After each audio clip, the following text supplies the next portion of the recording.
সাকিব আল হাসানের যে ইস্যুটা ছিল, যে ইস্যুকে কেন্দ্র করে আসলে সাকিব আল হাসানের ইন্টারন্যাশনাল ক্যারিয়ার শঙ্কায় পড়েছিল।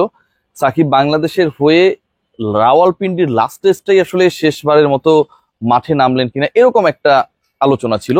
বাংলাদেশ ক্রিকেট বোর্ড সাকিব আল হাসানের পাশে থাকবে কিনা, হত্যা মামলা দায়ের করা হয়েছে, সাকিব আল হাসানের ক্যারিয়ার অনিশ্চিত, সাকিব আল হাসান দেশের হয়ে খেলবেন কিনা সেটা অনিশ্চিত। সবকিছুর বরফ গলেছে আপাতত, আবারও বলছি আপাতত সবকিছুর বরফ গলেছে। এবং সেটা গেল রাতে আমি আপনাদেরকে কনফার্ম করেছি, তার আগের দিন রাতেও আমি আপনাদেরকে জানিয়েছিলাম যে সাকিব আল হাসান বাংলাদেশ দলে থাকছে, আপাতত কোনো সমস্যা নেই। এই যে বরফ গলল, বরফ গলে একটা সময়ে এমন একটা সিচুয়েশন ছিল যেখানটা থেকে সাকিব আল হাসানের বাংলাদেশ দলের ফিউচারটাই অনিশ্চিত ছিল। এখনো বাংলাদেশের অধিকাংশ মানুষের জনমত হচ্ছে সাকিব আল হাসানের বিপক্ষে বা বিরুদ্ধে। নানা কারণ রয়েছে, সেই কারণগুলোও আমরা হয়তো কখনো ডিসকাস করব। এটার পেছনে আসলে মূল অনুঘটক হিসেবে কে কাজ করলো, এটা কিভাবে সম্ভব হলো, এবং বিহাইন্ড দ্য সিন যে ঘটনাগুলো ঘটেছে, যেভাবে ঘটেছে, সে স্টোরিটা যখন আমরা বোঝার চেষ্টা করি, সে স্টোরিটা যখন আমরা জানতে পারি, তখন আসলে অবাক হতে হয়। ঠিক 1 বছর আগে জুন জুলাই মাসের দিকে সাকিব আল হাসানের একসময় প্রিয় বন্ধু তামিম ইকবালকে কেন্দ্র করে বাংলাদেশের ক্রিকেট উত্তপ্ত হয়েছিল। তিনি ন্যাশনাল সাইড থেকে রিটায়ারমেন্ট কল করেছিলেন, একটা সিরিজের মাঝখানে আর ক্যাপ্টেন্সি করবেন না, এবং সেই অবসরের ঘটনা সেটা ঘটলো। কেঁদে বিদায় নিলেন আন্তর্জাতিক ক্রিকেট থেকে তামিম ইকবাল চট্টগ্রামে, তার শহরে। সেটা আমি কাভার করেছিলাম। পরবর্তীতে সেই তামিম ইকবাল খান সাবেক প্রধানমন্ত্রীর অনুরোধে আন্তর্জাতিক ক্রিকেটে ব্যাক করার পর তাকে নিয়ে সাকিব আল হাসান এবং বাংলাদেশ দলের সবচেয়ে কুরুচিকর চরিত্র চান্ডিকা হাথুরু সিংহে তাকে বাদ দেওয়ার জন্য, তাকে বিশ্বকাপ দলে না খেলানোর জন্য যে ধরনের আগলি গেমস খেলেছিলেন, তামিম ইকবাল আর খেলতেই পারলেন না। অথচ কামব্যাক করার পর 40+ একটা ইনিংস খেলেছিলেন নিউজিল্যান্ডের এগেনস্টে।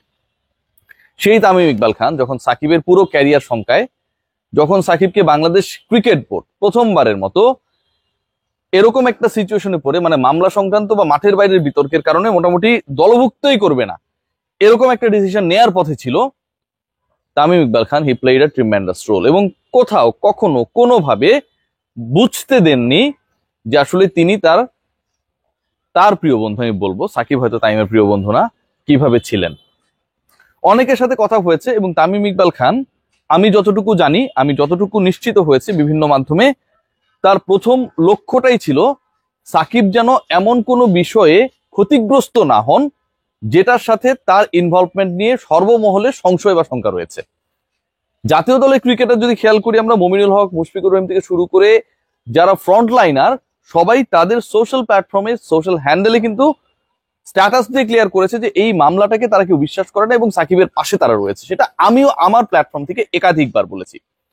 তামিম ইকবাল স্ট্যাটাস দেননি, তিনি সাকিবের যে স্ট্যাটাস সেটা ধরে রাখানোর চেষ্টা করেছেন, এবং তিনি যে পর্যায়ে গিয়ে আলোচনা করেছেন, রিকোয়েস্ট করেছেন, কথা বলেছেন, একাধিকবার ইনশিওর করার চেষ্টা করেছেন যে সাকিব যেন এরকম একটা কেসে অন্তত জাতীয় দল থেকে বাদ না পড়েন, বা ন্যাশনাল টিম সিলেকশনের সাথে যারা জড়িত তারা যেন সাকিবের এগেনস্টে কোনো অ্যাগ্রেসিভ ডিসিশন না নেয়।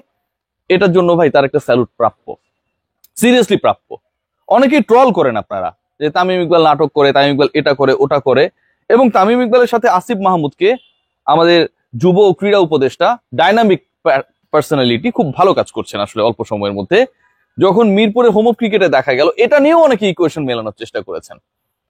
তামিমের সাথে আসিফ মাহমুদের ভালো সম্পর্ক, সেই মেলানো ইকুয়েশনটাকে যদি আমি সত্যি মনে করি যেখানটা একটা বিশেষ সম্পর্কের জায়গা রয়েছে, তাহলে তামিমের জন্য খুব সহজ ছিল না আসিফ মাহমুদের সাথে তার খুব ভালো সম্পর্ক, তার কান ভারী করে সাকিব আল হাসান যেন কোনোভাবেই ইন্টারন্যাশনাল ক্রিকেটে আর বিবেচিত না হন। কারণ বৈষম্য বিরোধী ছাত্র আন্দোলনে যে ভাইটা আসলে শহীদ হয়েছেন, মারা গেছেন, সেই মামলার আসামি তো সাকিব আল হাসান। তামিমের জন্য তো সেই সুযোগটা ছিল, এবং সেই ছাত্র আন্দোলনের অন্যতম ফ্রন্ট লাইনার হচ্ছে আসিফ মাহমুদ। তার কান ভারী করে সাকিব আল হাসান যেন কোনোভাবেই আর ইন্টারন্যাশনাল ক্রিকেটে বিবেচিত না হয়, সেই প্রেশারটা ক্রিয়েট করার চেষ্টা করতে পারতেন। তিনি কি সেটা করেছেন? কখনো করেন নাই। আমি নিশ্চিত করে বলছি আপনাদেরকে, আসিফ মাহমুদের সাথে নিশ্চয়ই অন্য যারা রয়েছেন, মিডিয়া কর্মী বলেন, সাধারণ মানুষ বলেন, কখনো না কখনো তো আপনাদের ইন্টারাকশনের সুযোগ হবে। জিজ্ঞেস করে দেখেন যে তামিম ইকবাল কোন রোল প্লে করেছেন। And definitely thanks goes to, আমার কাছে মনে হয় যে যুব ক্রীড়া উপদেষ্টা, he also played a very matured role. মানে আমরা তো সবাই অনেকেই আবার ট্রল করেছি যে এত অল্প বয়সে যুব ক্রীড়া উপদেষ্টার দায়িত্ব একজনকে দেওয়া হয়েছে, তারা মন্ত্রীর পদমর্যাদা এই মুহূর্তে গ্রহণ করেছেন, এটা আসলে কতটুকু তারা তাদের দায়িত্ব পালন করতে পারবেন। দেখুন বাংলাদেশ ক্রিকেট বোর্ড রিফরমেশন থেকে শুরু করে খুব ইন্টারেস্টিং পার্ট, সামনে আরো অনেক ইন্টারেস্টিং ব্যাপার স্যাপার আসবে, আপনাদেরকে অভিভূত করবে। আমি বিশ্বাস করি যুব ক্রীড়া মন্ত্রণালয় অনেক কিছুতে। তো বিসিবি রিফর্ম থেকে শুরু করে 7 দিনের মধ্যে যে সাকিব কেসটা যেভাবে সামনে এসছে সেটা হ্যান্ডেল করা আমার কাছে মনে হয় এটা খুবই ম্যাচুরিটির পরিচয়। এবং ক্রীড়া মন্ত্রণালয় এখানটায় বাংলাদেশ ক্রিকেট বোর্ডকে পূর্ণ স্বাধীনতা দিয়েছে, বিসিবি প্রেসিডেন্ট ফারুক আহমেদকে পূর্ণ স্বাধীনতা দিয়েছে to make the wise decision, and Tamim Iqbal behind the scene যা করার সেটা করেছেন। সো ব্যাপার যেটা দাঁড়ায় সেটা হচ্ছে, যখন আপনি কারোর সাথে শত্রুতা করবেন, কাউকে শত্রু হিসেবে পরিগণিত করবেন, এবং সেই মানুষটার আপনি চিন্তা করতে পারেন যে একজন ক্রিকেটার, এরকম বড় ক্রিকেটার, ইন্টারন্যাশনাল ক্রিকেটে 15,000+ রান করা ক্রিকেটার, তিনি যেভাবে কেঁদে বিদায় নিয়েছিলেন, ফুপিয়ে ফুপিয়ে কাঁদছিলেন, কথা বলতে পারছিলেন না, আন্তর্জাতিক ক্রিকেটে আর ফিরবেন না বলেই দিলেন। এরপরে যখন তিনি আবারও ফিরলেন, ফেরার ইনিংসটায় অসাধারণ খেললেন, সেই তাকে যেই দলটার ক্যাপ্টেন সাকিব আল হাসান, সেই দলটায় নেয়াই হলো না। সেই সাকিব আল হাসান যখন চরম বিপদে, চরম বিতর্কিত বৈষম্য বিরোধী ছাত্র আন্দোলনে তো একটা পোস্ট পর্যন্ত করেননি, মামলার আসামি, বন্যার্তদের পাশে পর্যন্ত দাঁড়ানোর গুরুত্ব অনুভব করেননি সেই সাকিব আল হাসান, তার পাশে যখন সেই বঞ্চিত ক্রিকেটার, যেই ক্রিকেটারের জীবন কেটেছে ক্রিকেট খেলে, এখন পর্যন্তই তিনি ক্রিকেটার, তার অন্য কোনো বড় পরিচয় নেই, সাকিবের অনেক বড় বড় পরিচয় রয়েছে, সেই তিনি যখন সকল দুঃখ কষ্ট বুকের উপর বসে পড়া চাপা পাথর সরিয়ে ফেলে সাকিবের এই দুঃসময় তার পাশে দাঁড়ান, এবং সেটা কোনোভাবেই কোনো জায়গায় কোনো ক্রেডিট নেওয়ার চেষ্টা করলেন না, এই জায়গাটাকে আপনারা কিভাবে দেখবেন? সময় আসলে মানুষের ক্যারেক্টারটা বোঝায়।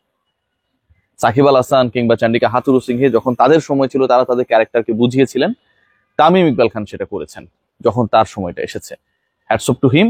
এবং বাংলাদেশ ক্রিকেট দলে আমার কাছে মনে হয় এটা কেউ মানুক আর না মানুক অনেক বড় একটা মাইলস্টোন হয়ে থাকবে, যে এরকম দুজন সমসাময়িক ক্রিকেটার, সুপারস্টার ক্রিকেটার, একজনের ইমেজ যখন একদম তলানিতে, জাতীয়ভাবে দাবি উঠেছে যে তাকে দল থেকে বাদ দেওয়া হোক, we don't need any more Shakib Al Hasan, ঠিক তখন সাকিব যাদের এগেনস্টে কাজ করেছিলেন, ক্যারিয়ার খেয়ে দিয়েছেন, মেন্টাল প্রেশার ক্রিয়েট করেছেন, দল থেকে বাদ দিতে একটা ভূমিকা পালন করেছেন, কোচের সাথে একটা গ্রুপ তৈরি করেছিলেন জাস্ট অনলি ফর তামিম ইকবালকে বাদ দেয়া, সেই তামিম ইকবাল খান যখন এই রোলটা প্লে করে, এটা আমার কাছে মনে হয় সাকিবের জন্য হলেও একটা শিক্ষণীয়।